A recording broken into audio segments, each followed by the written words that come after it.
The Mario Party series is really important to me, and I've talked about how my love for the franchise began in my Mario Party 2 video, but now it's time to see how the series began. Mario Party is infamous for being a game that destroys friendships, and while we all know that's a load of guff, I will say that Mario Party 1 is the game that best fits that adage. Mario Party 1 is a crueler game than its sequels, both mechanically and physically. Mechanically because there's a lot of unavoidable ways to lose coins, and physically because of this. But before I talk about the boards and minigames, let's get into the game's premise. And just so you know, I'll be referencing my Mario Party 2 video a bit, so if you're jamming out to some HiJello originals, watching that video first will help punctuate why I love Mario Party so much. So the premise to Mario Party 1 is much like its sequel, where the Mario Squad is arguing over who's the best, when Toad tells them to collect stars on game boards, because that is the greatest method to identify who's got clout. This cutscene is really simple, but I like how much it characterizes the crew. Like, Luigi is the local punching bag, and when he steps up first, everyone shits themselves.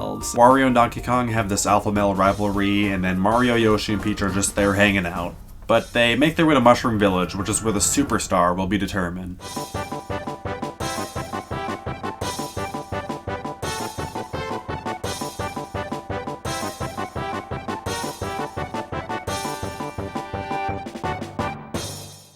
Mushroom Village is essentially a menu screen. There's a shop to buy most of the game's unlockable content, a bank where coins, stars, and board-related items are stored. There's the option room. Is this some kind of threat? Alright, well, don't get on Fun Gus's bad side, but you can listen to music and voice clips here. The last building is the minigame house, where you can replay minigames, and there's also a pipe in the center and a raft on the river. The pipe leads to the game boards, and the raft takes you to the single-player minigame island mode. I'm gonna go more in depth about most of these later, but let's check out the boards first. One unique thing this game does with its boards is having a purpose for the characters to be there, and the winner will use the power of the stars to resolve some sort of issue, like ending a war between feuding Bob-omb races, or uniting two Yoshis separated by a whirlpool-infested ocean. It's this touch that makes the boards more enjoyable to pick, since when you win, it feels more personal, like, yeah! I found those golden bananas, bitches! And then whoever gets last place is seen getting tortured. I want this portrayal of boards to return, but please just don't do what they did in Mario's board, where the winner creates a rainbow, because you don't need stars to make a rainbow. Just put your thumb on a running hose. Anyone can be a superstar now. I also want to talk about this game's art direction, since it's pretty unique, and it's also a relic of the 90s that I missed. So due to hardware limitations at the time, it was pretty common for developers to make 3D models that are way higher quality than what the Nintendo 64 could run, and then insert them as a sprite or a background to give the illusion of quality. Not to mention that Nintendo's art style at the time looked like bad CGI for today's standards, with the lighting and colors, but the way the characters are so expressive in their victory and failure animations, as well as on the title screens, makes these models iconic to me. And I think the boards pull the style off too, especially on the Cake and Jungle, which have so much skill to them once you can see everything from a different perspective. And I said this with Mario Party 2, but I actually want to run around these maps as if they were real Mario levels. So since this is the first Mario Party, I feel like I need to explain the rules real quick. Everyone takes turns moving around a board, and there's a variety of spaces to land on, like blue spaces give you 3 coins, red spaces take 3 coins, happening spaces interact with the board, like moving the star or altering which paths players can use. There's a Bowser space, which typically makes players lose large amounts of coins. The chance space forces 2 players to trade coins or stars and is determined by dice rolls. The mushroom space lets players either roll again or lose their next turn. And the minigame space gives the player a minigame to play to either earn 10 coins or lose 5 coins on. Coins are used to buy stars from Toad, which costs 20 coins, and whoever has the most stars at the end of the game wins. 50 coins can also be spent on Boo, who can steal stars from other players. Coins can be stolen for free. There's Koopa at the beginning of the board, and he gives 10 coins away every time you pass him, and finally Bowser, who takes coins away from you if you pass him. And then after everyone's had a turn, a minigame is played to add more coins into play, and these are the best part of the game, because they're quick challenges and they're all pretty different from each other, which makes them refreshing to play throughout the game. You can either mind your own business or try to sabotage another player. Do what you gotta do to win, and it's this option of duplicity that gives Mario Party its title as the game that destroys friendships. So as I've slightly mentioned, each character has their own themed board, like DK's Jungle and Peach's Cake.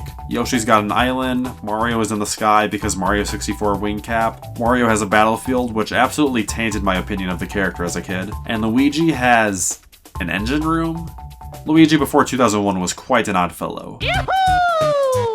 So let's start with Mario's Rainbow Castle, which is surprisingly not the most vanilla map in the game. On this board, everyone slowly navigates down a linear path with a Toad waiting at the end to sell a star, but after a star is bought, Toad switches with Bowser who sells a fake star that costs twice the price. Because of this, you'll want to evaluate where everyone is positioned since there's a couple branching paths with a short and long route, and the path you take can be the difference in getting you a star or not. This is a neat concept, but due to the board's linear design, it makes visiting Bowser especially frustrating due to the waste of time and coins. And to make things a bit more chaotic, when a happening space is landed on, Toad and Bowser will switch, and it can get pretty gut-wrenching if you're the first in line when this happens. Yoshi's Tropical Island follows in that chaos, but uses a cyclical board instead. The map contains 2 islands where you need to pay a toll to cross, and the toll rises in price every time they're used. One island has Toad, and the other has Bowser, but they'll remain on their island until the happening space is landed on, and Bubba, the silly prankster, will vore Toad and put him on the other island, switching the two. If you do run into Bowser, he'll give you a life buoy for 30 coins that pops because it's too small, and my favorite part about the exchange is that he calls the characters fatties. Like, hey, Bowser, brother, haven't you been kidnapping Peach for that dummy thick ass? Or is that not your type anymore?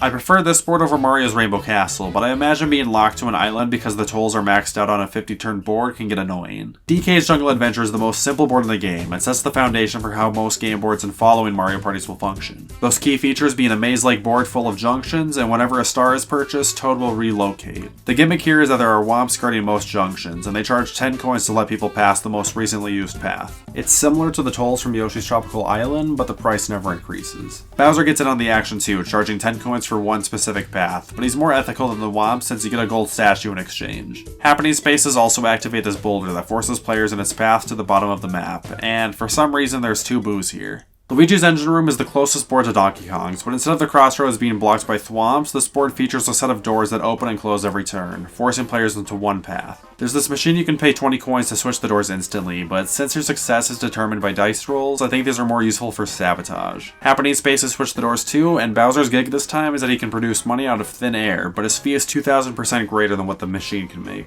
I feel like this is the start to a moral story. Wario's Battle Canyon is kind of similar to the last two, but instead of weaving through a maze, you jump from island to island using cannons. A lot of people hate this style of board, but this particular adaptation has the potential to be the most dastardly map in the series. So every time you pass a cannon, you have to use it to go to the next island, and it gives you this press your luck style roulette to determine where you'll land. This means you can theoretically land anywhere on the map and not waste one step, because the space you land on doesn't count as a step, so you can cycle through every island by landing on the space right before the cannon. This means you can buy a star or visit Boo anytime you want, assuming you can use a cannon. But unfortunately, the cannon roulette cycles locations randomly to the point that not even Michael Larson could break this board. Happening spaces reverse the island order, a fly guy can be paid to bring anyone to the top right corner, and Bowser's got big cannon energy. I gotta say, this is the most underrated map in Mario Party history.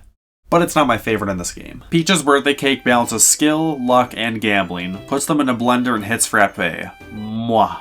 This board is really simple, but the longer it goes, the better it gets. The path is essentially a circle, and the star is always in the same location. But just about everywhere else on the map are happening spaces you can pay to plant a piranha plant who will steal a star from the next person to land on that space. It's really valuable because Boo isn't on this board, but they rely entirely on somebody landing on that space. That means if you play for 50 turns, this map can be a total minefield. And to add a bit of sour milk to this cake, right before the star, there's a Goomba forcing everyone to buy flower seeds, and one of them makes you visit Bowser.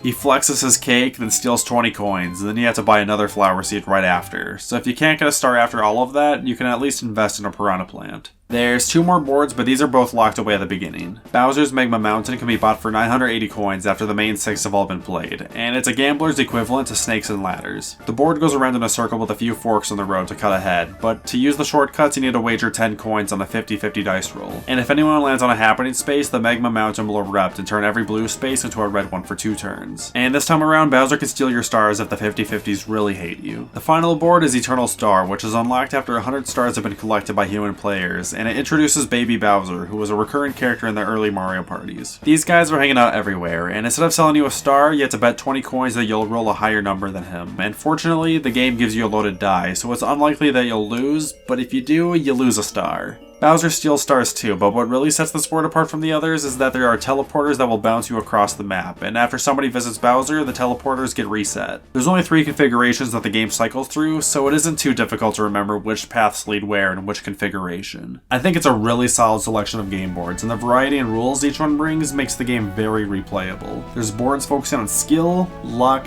gambling, and chaos, so there's something to play no matter how you're feeling.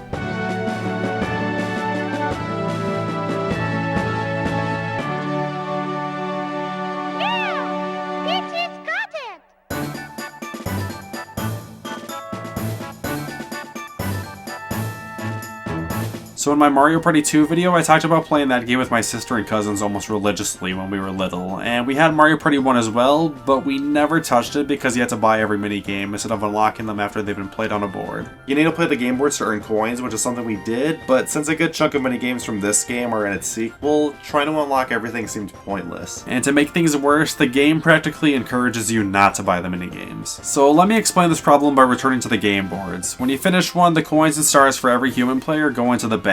If you're playing alone and still trying to collect stars, you might have 40 to 100 coins at the end. Most minigames worth buying cost more than 300 coins, and some of the best ones are 500. And if you're a little cheapskate, you can pay 10 coins to play any minigame once, but if you're looking to buy them all, you can get the Lucky Box to get 10% extra coins after a board, or the Casino Box to double or half your earnings. But there's still a lot of boards to play if you want to unlock every minigame. What I wound up doing is plugging in 4 controllers and not buying any stars to optimize my earnings. And no, I did not feel pathetic. But one important detail I learned after doing this is that the shop unlocks the game ball machine after 30 minigames are unlocked, which will randomly give you any minigame for 300 coins, meaning I can get all the expensive ones for much cheaper. So right now I have all the cheap and shitty minigames unlocked first. Does any of this sound worth it to you? Needless to say, unlocking everything in Mario Party 1 is on my bucket list, and I want to give this game a round of applause for having unlockable items that let you customize the boards. Like, there's special dice blocks that can be bought that will activate randomly when you play a board. There's one that only rolls a 3 or lower, one that rolls an 8 or higher, one that gives coins equal to the number you roll, and one that does the same but takes your coins. You can buy a warp block that will randomly make you switch spots with another player, and a block that is hidden in one space on the board that will randomly summon Koopa, Boo, or Bowser. These items are barely intrusive, but the fact that they can be makes playing with them on so fun. Most of these will get transformed into non-random items in future games, but it's the fact that they are random that makes them stand out. I mean, nobody talks about the warp block in Mario Party 2, but it will make you quiver in this one. You can also pay to ban Koopa and Boo from your party, but the greatest item you can buy is the Mecha Fly Guy. Mecha Fly Guy represents destruction, pain, addiction, pride, corruption, and probably 18 other negative characteristics. So if you know anything about Mario Party 1, it's probably the controversy about the joystick rotating minigames. You spin the joystick to do an action, but the entire world quickly and independently discovered that you can rotate the joystick faster with the palm of your hand than with your thumb. And if you want to win, you'll be spinning it like your life depends on it, and this has led to 2 outcomes: broken joysticks and blisters. You won't get blisters from casual play, but if you try out the Mecha Fly Guy over and over again, then you'll start to damage your hand. But I could be wrong about that, since Nintendo received so many complaints about blisters that they sent out gloves to anyone asking, as long as they could prove their purchase of the game. My research says this was the glove they sent out, which means they wanted you to pull up to Mario Party looking like Ash Ketchum. I got Mario Party 1 in 2003, so when I got a blister, I just had to deal with it. But the greater loss was the death of 2 controllers. I don't actually remember if these broke from Mario Party, or if they even worked properly when my dad bought them, but for the purposes of storytelling, these broke because of that foul demon. I've never had a joystick break playing this game since then, but one of the reasons I hesitate to play with anyone is because I'm afraid of another joystick going limp. Hey, so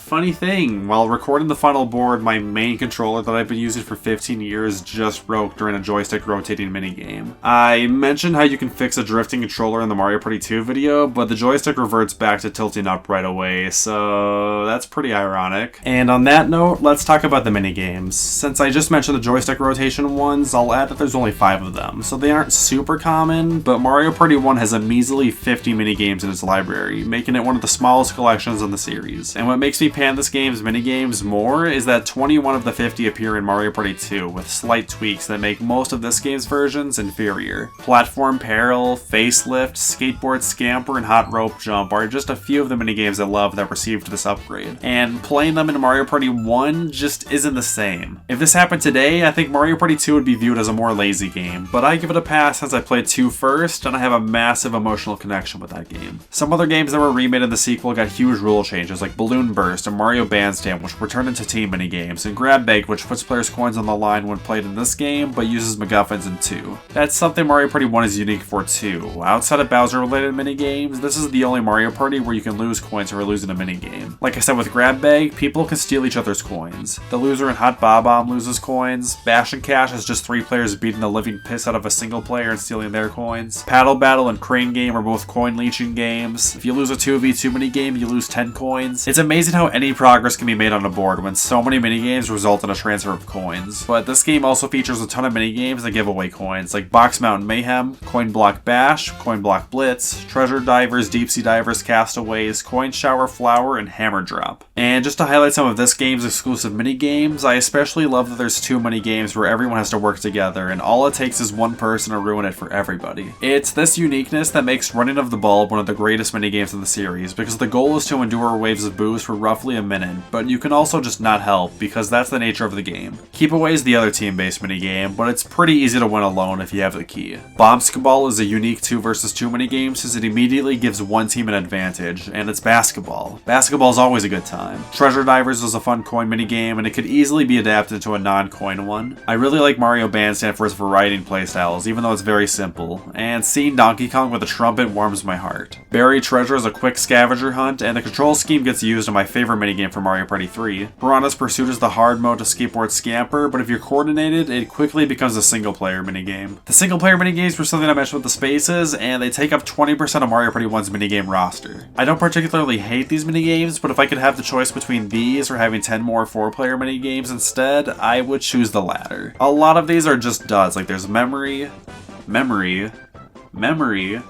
Pattern Recognition, Blisters, Limbo Dance is pretty challenging, and Teetering Towers is a good skill minigame, but I'm gonna give the spotlight to Whack-A-Plant, which is one of the best minigames in Mario Party 1, but you can get 36 coins from it, which makes it really busted.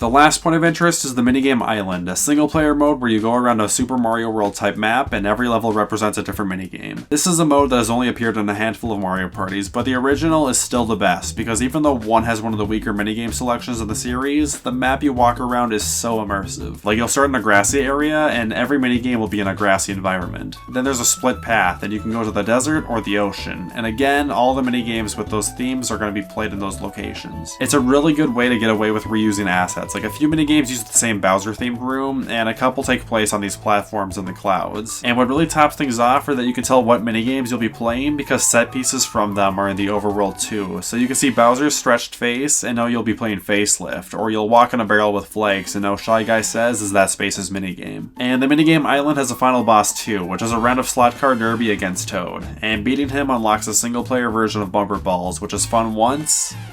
That's it. I didn't mention Bumper Balls because I think that minigame sucks. But the minigame Island is just a great way to give a single player some motive to play the game and the minigames without paying for them. And it's a shame that Mario Party would stray away from this mode 2 games later. So that's all I've got to say about Mario Party 1. It started up one of my favorite video game franchises, and even though it has a lot of negatives to it, like causing blisters, breaking controllers, and being overshadowed by its sequel, it is one of the most replayable games in the series with its 8 boards and the minigame Island. Now, could someone please help me replace this joystick? Thanks for watching the video. I hope you enjoyed it. Feel free to leave a like to help the channel grow and subscribe to get updates on my uploads as soon as they happen. But until then, I will see you all next time.